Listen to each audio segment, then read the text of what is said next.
Hello everyone, welcome to our channel evergreen expert. ఇల్లు అనేది ప్రతి ఒక్కరికి అలా అండి.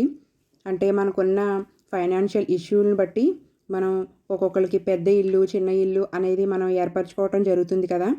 అదేవిధంగా మనం చిన్న ఇంటిని కూడా మనం కొన్ని టిప్స్ని పాటించి మనం ఇంటిని చాలా పెద్దగా, విశాలంగా అండ్ ఆర్గనైజర్గా, నీట్గా ఎలా సదురుకోవాలో, ఎలాంటి టిప్స్ ఫాలో అవ్వాలో అనేది ఈ వీడియోలో మీతో షేర్ చేసుకోబోతున్నాను.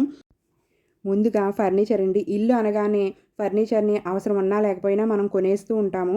అలా కాకుండా ఇంటి స్థలాన్ని బట్టి ఇంటికి సరిపడా మాత్రమే కొంచెం ఫర్నిచర్ని మనం తీసుకున్నట్లయితే కనుక మన ఇల్లు అనేది విశాలంగా కనపడే అవకాశం ఉంటుందండి.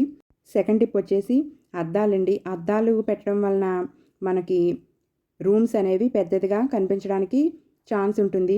అంటే మిర్రర్స్ వల్ల ఎక్కువగా వెంటిలేషన్ అనేది ఉంటుంది కాబట్టి మనకి చిన్న ఇల్లు అంటే వెలుగు లేకపోవటం ఇలాంటివి ప్రాబ్లమ్స్ అనేవి ఉండకుండా మనకి గదులు అనేవి వెంటిలేషన్ బాగా వచ్చి ఇల్లు అనేది అంటే రూమ్స్ అనేవి విశాలంగా కనిపించేలాగా చేస్తుంది.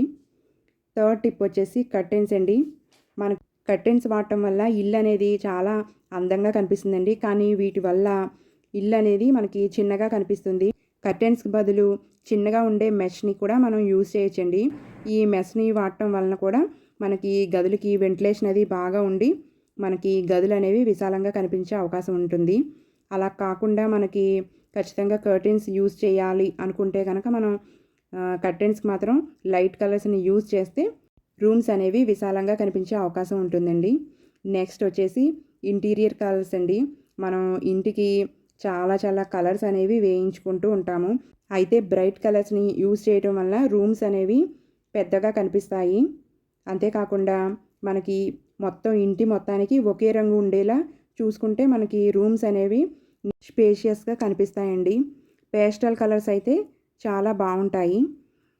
ఈ టిప్స్ పాటించి మనం ఎంత చిన్న ఇంటినైనా సరే విశాలంగా ఉండేలా చూసుకోవచ్చండి. నాకు తెలుసుకున్న కొన్ని రకాల టిప్స్ని మీతో షేర్ చేసుకున్నానండి. ఈ వీడియో కనుక మీకు నచ్చినట్లయితే తప్పకుండా మన ఛానల్ని సబ్స్క్రైబ్ చేసుకోండి. Thank you for watching.